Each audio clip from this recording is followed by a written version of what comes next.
கடவுளுக்கு பணிந்து வாழுங்கள், அலகையை எதிர்த்து நில்லுங்கள், அப்பொழுது அது உங்களிடமிருந்து ஓடிப்போகும்.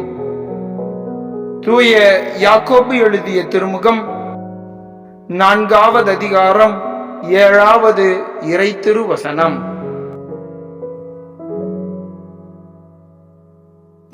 கடவுளுக்கு பணிந்து வாழுங்கள், அலகையை எதிர்த்து நில்லுங்கள், அப்பொழுது அது உங்களிடமிருந்து ஓடிப்போகும்.